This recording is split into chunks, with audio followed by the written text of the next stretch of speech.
And now I give you Mike Gorman. Hub Group implements a suite of tools to improve its operations. Thank you, Alan, and thank you to the Wagner Committee for allowing me to present my work.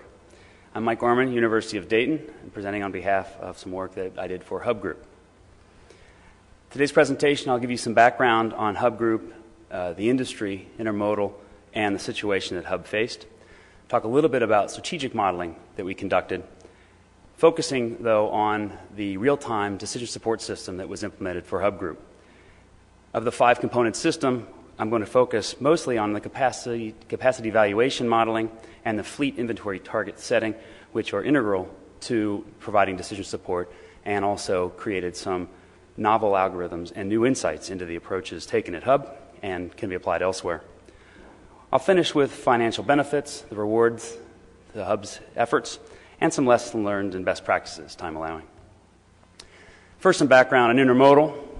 Intermodal is transportation, freight transportation, that utilizes 2 or more modes of transportation. In this case, truck and train.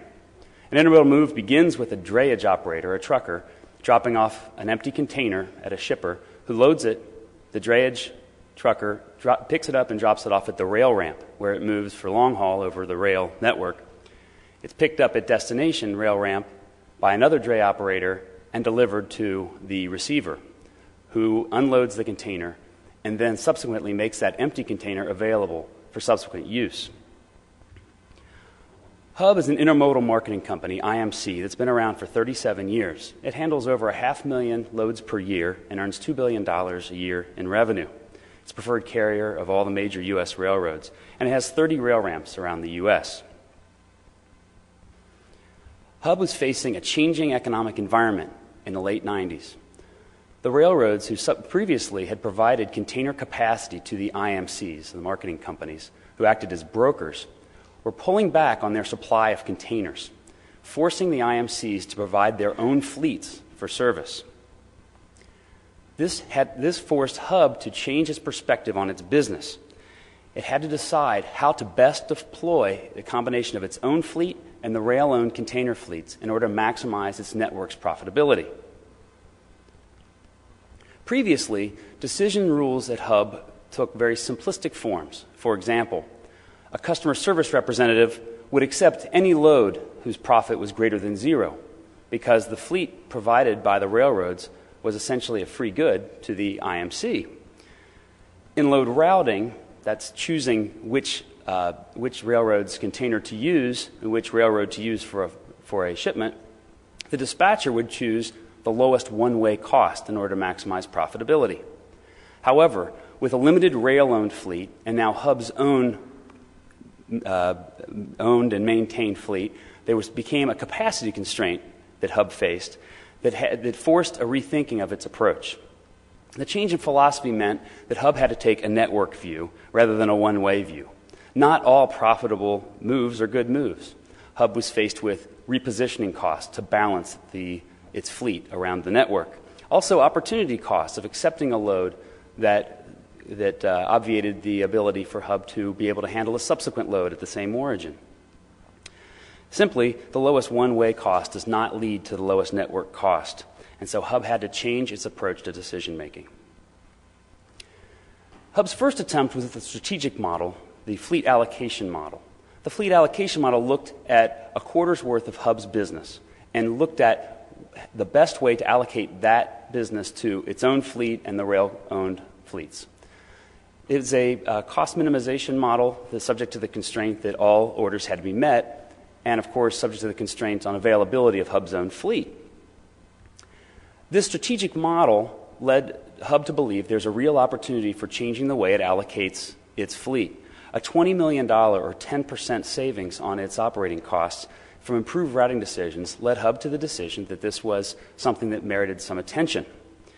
No human mind, no dispatcher or CSR can digest all of the various factors, such as the various values of equipment at points in the network, supply and demand forecasts, various uncertainties and probabilities, and the near-term and long-term trade-offs. As I mentioned, the CSRs and dispatchers tend to be very near-term focused, very short-sighted. But FAM proved hard to implement because translating the strategic model into an implementable real-time decision-making system, they didn't match. The strategic modeling approach didn't match the dispatchers and CSR's perspective on the problem, which was very near-term and location-specific. Plus, the strategic model did gloss over some of the ugly details faced by the CSR and dispatcher. For example, the volume effects of forecast uncertainty were ignored, and so were the timing effects, because the CSRs and dispatchers face a strong day-of-week pattern in their both releases of empty containers as well as orders for containers. So the conclusion at Hub was that a real-time decision support system was needed. Now, we wanted to take a very conservative approach to what for Hub was a very aggressive project. It's a relatively small company for a real-time OR-based DSS. So in order to reduce project risk and disruption, we applied some constraints to our approach. First, the organization will not change as a result of this project. And second, the technology that supports the transaction processing system in place at Hub also would not change. So we implemented this optimization in the face of these constraints, again, in order to increase the likelihood of success. In short, the process at Hub is very straightforward. The customer service rep is marketing-facing, customer-facing, and that customer service rep has to decide whether to accept a load or not. Once the load is accepted, then the dispatcher routes it on various railroads. The dispatcher is more operating-focused. Where the CSR is profit-maximizing based, the dispatcher is more of a cost-based focus, given accepted loads. Now here's a brief schematic of TPS, the existing transactional system that was in place at Hub, and the 5-part NOP, Network Optimization Program, that we put together. The data that's passed from TPS is the real-time container availability and orders, and the information passed back from NOP to TPS is recommendations on load acceptance and load routing, one for the CSR and one for the dispatcher. The suite of tools we implemented had 5 parts. We're going to talk about each of them in some detail, focusing on the 2 at the bottom, the capacity valuation modeling and the fleet inventory targets. Interestingly enough, the CSR interacts directly with LAO, load accept optimization, which relies directly on capacity valuation. And the dispatcher interacts directly with load routing optimization, which relies on fleet inventory target setting. Capacity valuation tries to assess the value of capacity at a location on a date. And fleet inventory targets looks at how many Hub containers Hub would like to have at a location on a date, where the difference is one is total capacity for rail and Hub-owned fleet, and the other is Hub's owned fleet. Briefly, the supply and demand forecast, Hub has to predict how many containers will become available on a day. A controlled container is one that Hub is currently moving with one of its customers. Once it reaches destination, Hub has the option of holding onto that container and turning it and using it again. There's no volume forecast here. It's more of a timing forecast. It's known how many containers are moving in the Hub network towards Los Angeles. The question, of course, is how long it'll take them to get there and how soon the customer will give them back. But the quantity is known. On the other hand, there's predicted capacity that applies to the rail-owned fleet that Hub currently does not have under its control. And that turns out to be a much trickier forecast, and we had to use expert-based forecasts for that. The demand forecast is a more traditional statistical-based forecast that captures the day-of-week patterns and the seasonal patterns based on history. Hundreds of origin-destination-based forecasts had to be developed in order to create these demand forecasts. And we forecast all of Hub's demand in order to make sure we have a full picture of the need for its capacity. These 2 things were very useful for equipment managers seeing 2 weeks out forecast shortages and surpluses, so have value in and of themselves, but they're indispensable for helping out the decision support models. Now, the capacity valuation model establishes a value of an additional unit of capacity on a date at a location. The output of the capacity valuation model is the capacity valuation curve, which shows for any level of capacity what the value of an incremental unit of capacity is. That curve is indexed at any given day by the number of units of capacity available at Hub to come up with a capacity value. Okay? And this number, the value of capacity at Hub, is essential for load routing and load acceptance. The capacity valuation is an input to both LAO and LRO. I'm going to talk a little bit about capacity valuation model.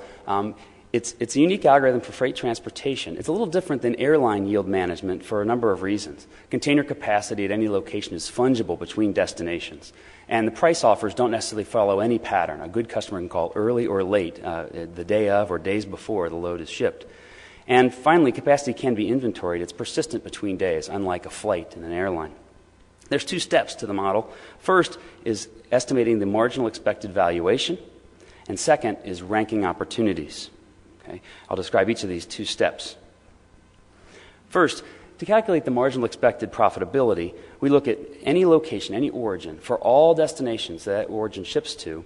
What is the margin of all these destinations, of various market classes, market segments, as well as what are all the destinations that it ships to? Because again, container capacity is fungible. We also look at all forecasted levels for the lane, which help us to understand the probability of the container being used. The output of this step is the calculation of the marginal expected profitability, which I'll demonstrate in this slide.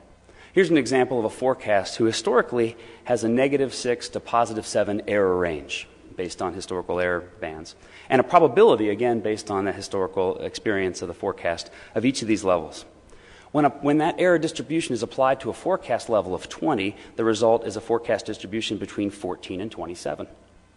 Now, the inverse CDF is the probability of demand equaling or exceeding some capacity level. So for the level 14, there's a 100% chance of demand exceeding that level because of a forecasted level. And say for the forecast level of 20, there's a 61% chance of exceeding.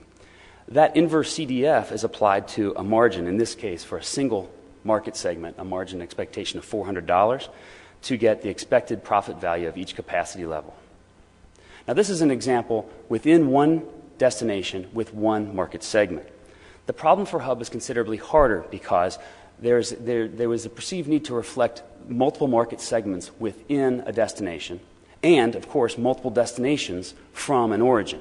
Here's an example with 2 destinations and 3 market segments and varying probabilities and market segments. It's going to be difficult to go into this in any detail, but to say that first we follow the first step, which is the market segmentation example, which is exactly like the last example I gave with one market segment, except for now we have to calculate a joint probability, which is a function of both the error level as well as the probability of each market segment. In order to calculate the inverse CDF, and once that inverse CDF is calculated, we can get the marginal expected profitability of the lane in the far right-hand column. Now, this is for a lane as an OD, apologies. This is for one origin-destination pair. Out of an origin, the value of capacity depends on multiple destinations. So the second step of the ranking algorithm combines all those destinations and estimates the expected valuation of capacity across a number of destinations. So a customer at any market segment may have called to any destination may call. This is simply a ranking, a sorting from best to worst. However, we have to recombine these probabilistic loads into whole unit equivalents. And so this looping algorithm basically combines these valuations into the nearest whole unit. In this example, you'll notice on the left-hand side, origin destination 2 and origin destination 1 are intertwined in this ranking because those 2 destinations both contribute to the valuation of this capacity, as well as varying market segments. Here's market segment 3 and market segment 2. What we do is we take these partial loads that, when accumulated to the nearest whole unit, have an expected value of $450.45. That is to say, in this example, the first unit of capacity is worth $450. In this case, the 6th unit of capacity is worth only $72. That table corresponds directly to the capacity valuation curve that I described before, and now that you see a picture, it's a little easier to see. There's a non-increasing valuation of capacity as capacity increases. In this case, if container supply were 6 units, we'd estimate the value of capacity to be $72 at this location. The capacity valuation enters directly into load accept optimization, where previously the dispatcher accepted all loads greater than 0. Now the dispatcher accepts loads only that cross some threshold. The tendered load on the top line in the box has a profitability from a customer plus the valuation at that load's destination, forcing the CSR to think downstream. It's got to be greater than the capacity valuation at origin, which is the margin crossed with the probability of its use, plus the average destination capacity valuation. It's a very simple rule based on really complicated mathematics that feels very similar to what the CSR used to do. It just increased the threshold for acceptance. Again, within that existing organizational and process structure. The next algorithm I'd like to talk about is fleet inventory target setting. The optimal level of hub fleet at any location any day is greater than 0 because the hub fleet has unique economic advantages and because of the timing of supply and demand of releases and calls for orders. So we wanted to understand, in a long-term steady state, what is the optimal level of equipment, of hub fleet equipment to support the business and maximize the value of that fleet.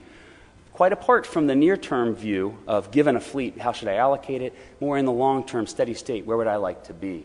There are 2 steps to this algorithm as well. First, setting the target level of inventory. And second, and perhaps more importantly, if you're not at the strategic or long-term steady state level, how much does it cost you to deviate from that optimum? These targets were set monthly or seasonally as traffic patterns change. Conceptually, it looks like this. If you don't have enough hub boxes, hub containers, you might have failed customer service, or you might start using higher cost rail-owned fleet.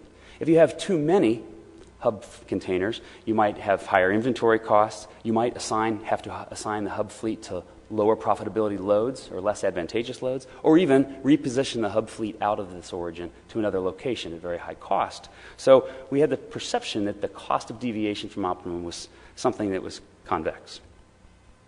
We had to decide whether to take a strategic, long-term or steady-state view or a tactical or dynamic view to the approach to the problem. The idea here is, do you start with the inventory level that you have today and then try to work your way back to some steady-state optimum, or do you assume some steady-state optimum at the outset? It led to quite a debate, actually, within Hub on which way to approach fleet inventory target setting. The optimization problem was relatively simple. We looked at the HFB, the hub fleet benefit, relative to the rail-controlled equipment at any origin, and we took off any holding costs or inventory costs for that fleet, and we tried to maximize it. This is an estimated curve that describes the decreasing valuation of hub fleet benefit as the percentage of loads assigned to the hub fleet grows. The first unit might be a very advantageous unit, but the last unit might be one that's less advantageous. The difference between strategic and tactical modeling shows up at the bottom of the slide.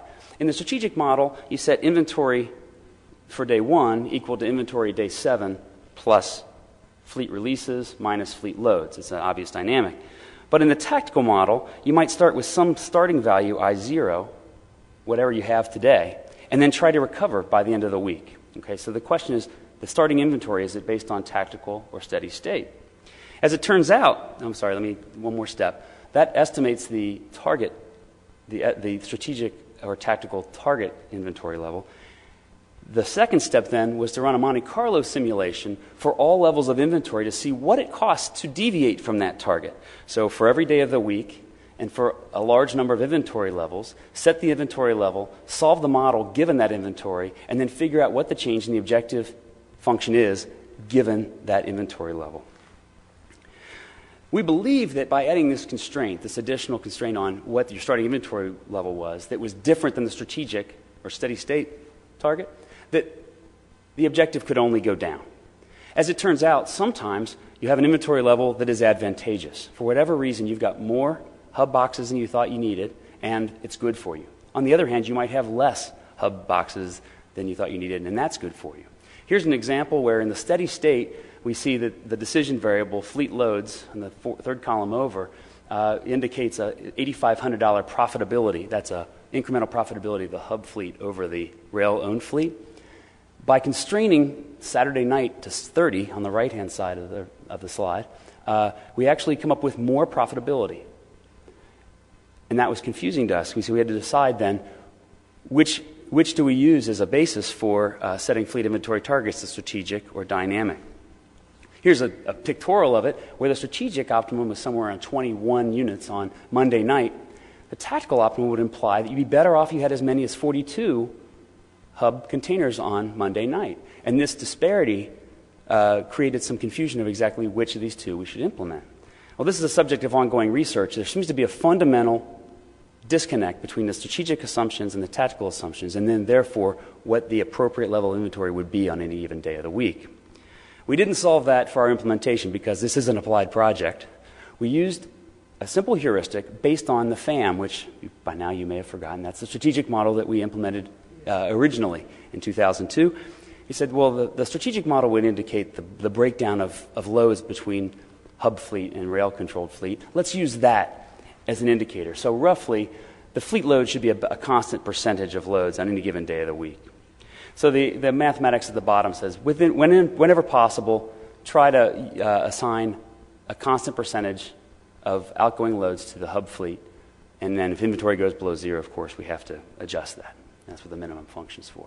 The nice thing about this, it was easy to manage, and it connected our strategic modeling initiatives with the tactical.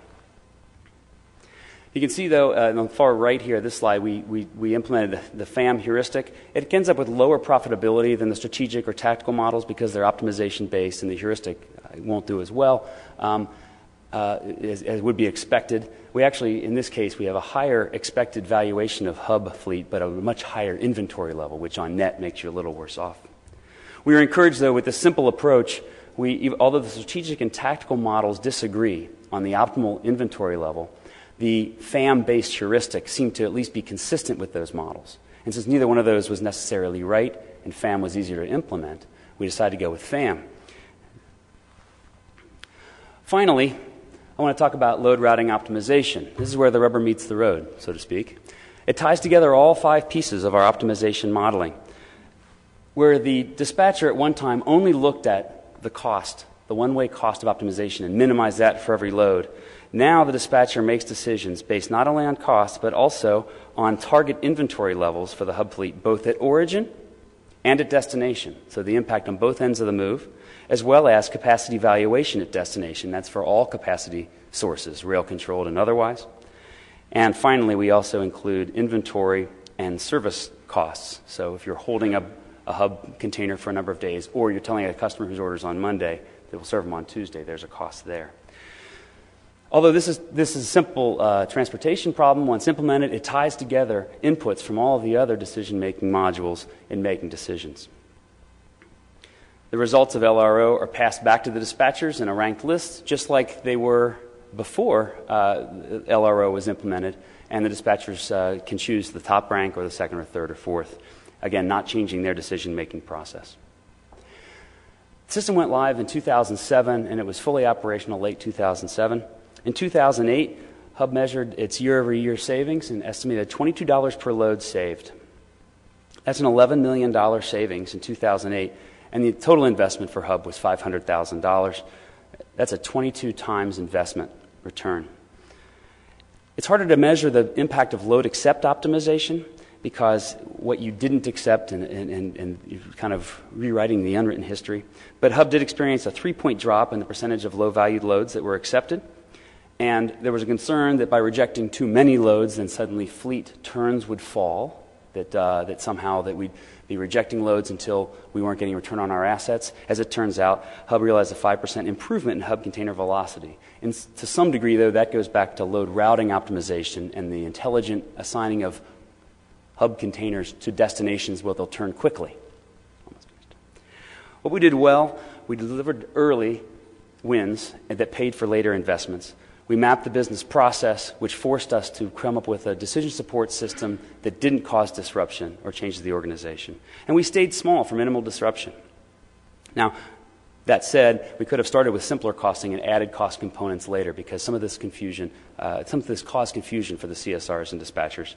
And in fact, in 2009, when there was a significant turn down in business levels, it's very hard to sell the idea of incurring near-term incremental costs to gain longer-term benefits. It's a very, very hard sell. So in practice, we took a company that was relatively inexperienced with decision support systems. We combined the strategic modeling of FAM with our tactical modeling. We used an integrated suite of tools to both support the marketing-focused CSR and the operations-focused dispatcher. We linked these decision technologies back to their transactional processing system, and we did it with a low-risk, high-return approach. Now, in theory, the two things that we are proudest of and pursuing further is first this novel heuristic that was implemented at Hub, as well as ongoing research with Langau on the impact of the sequential decision-making process on Hub's profitability when it comes to yield management. And that's been submitted to Transportation Science. This project has also led us to this significant study in target inventory setting and this inconsistency between strategic and tactical, or steady state and dynamic target inventory setting, and reconciling those differences and understanding which is more appropriate to pursue. That's all I have for today. Thank you very much.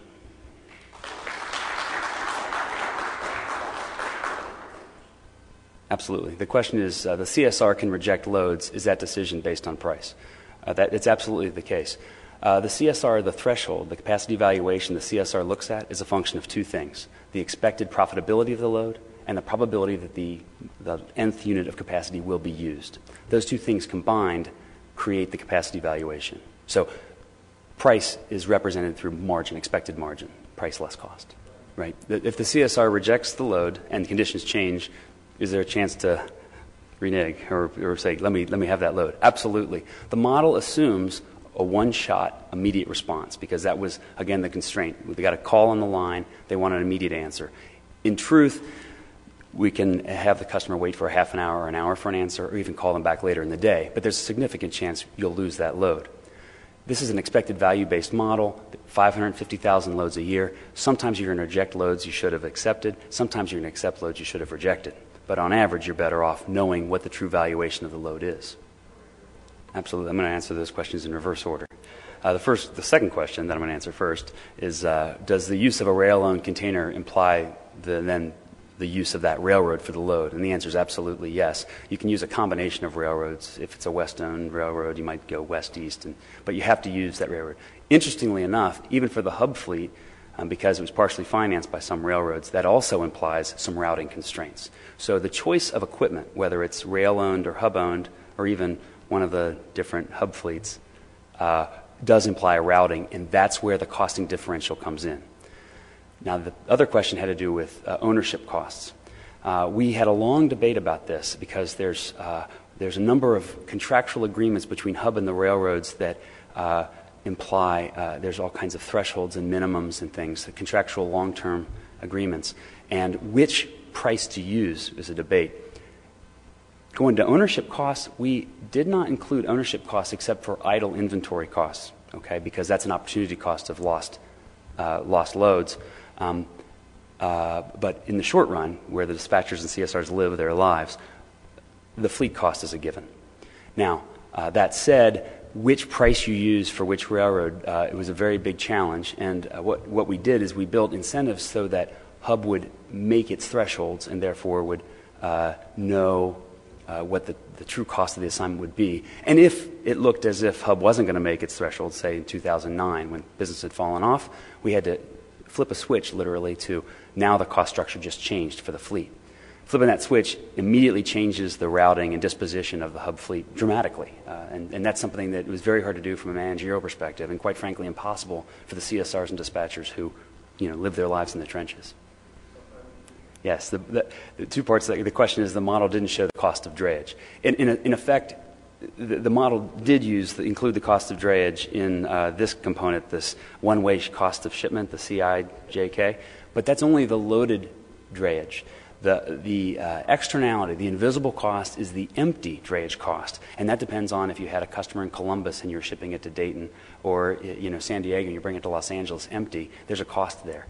Very, very hard for the data systems didn't support more exact modeling. We do have now zip code based drop off, and then we can include the drayage cost in the estimate, the actual empty drayage cost. However, just the data doesn't support that precise modeling, and so we decided to keep it simple. We let the dispatcher then find a nearby box. Ironically, adding that empty dray cost in is a step back to where Hub did it previously, in the sense because the dispatcher would call a drayman and say, do you have an empty box? And he'd say, sure, I've got a NACS box right here. It's 50 feet from your customer. And the dispatcher says, sure, because the drayman had a box for him. Well, the drayman was minimizing his costs, where that container may have been a very high cost to hub. So we want to include the dray costs, but then again, we had just come from a place where dray costs were being overstated or overplayed in the decision. Okay? Forecasts are run daily. Capacity valuations are run daily based on forecast.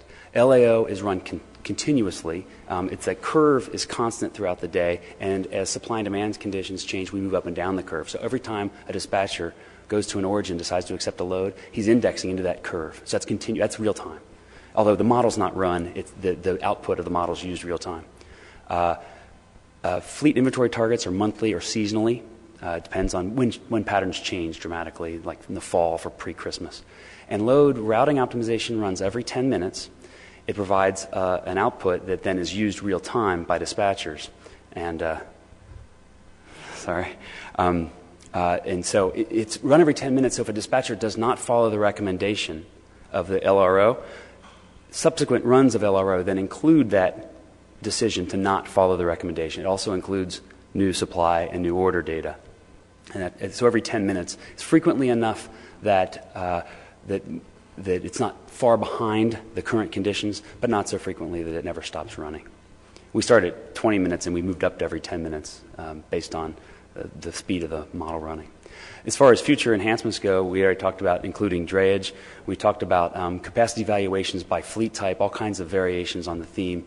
We've done some work on that. It's not clear how much benefit it brings, and it's also because there's perceived risk of slicing the data too finely, that if a model expects too much of the data, it becomes brittle and makes very, very bad mistakes instead of sometimes occasionally a mistake that's a little bit wrong. And so we like a model that the dispatchers and CSRs are nodding their heads to more than questioning, because the model thought there was a container in San Diego when there just wasn't. So we haven't pushed down that path very far. The FAM predicted 22 million and LRO produced 11, so about 55% of the predicted. Didn't surprise us at all. FAM glossed over some of those details, like the timing of orders and the forecast uncertainty, and we do not have 100% adherence to the model by any means. That 11 million doesn't include revenue benefits, et cetera, but I think that's comparable, 20 and 11, since FAM assumed a traffic level. Reverse logistics. In a sense, the movement of an empty container is reverse logistics. It's repositioning the capacity that you've used, getting it in a position where you can use it again. So in a sense, the concern about what happens at the end of the load is central to the model. The capacity valuation is essentially saying, okay, once we're done with our business, what happens next? Now, reverse logistics in a manufacturing or retail sense is not a concern, because if Target has a bunch of returns that have to go back to a central warehouse, they'll pay for that, whether it's outbound load or a return load to hub, it's the same. The question is empty repositioning and how those decisions made at hub. We create fleet inventory targets and costs of deviation from targets and capacity valuations to eliminate the need for fleet repositioning. That doesn't say that repositioning is eliminated, because it still happens because of variance in demand and orders. The FAM showed us that half of the benefit, the opportunity, the 22 million that was identified, half of it was from reduced repositioning. So the imbalance cost to hub was dramatic. No matter what the margin, the imbalance cost was so high and so dramatic that better balance was a key result of the strategic modeling. They realized how important it was. More than they knew it was expensive, they didn't know how much. So although this model doesn't do repositioning, FAM pointed out the fact that repositioning is expensive. And a lot of the philosophy about capacity valuations and target inventorying is all about reducing the need for repositioning. Every repositioning will be a sense of a failure of the model to incorrectly cost the surplus or deficit. Thank you very much.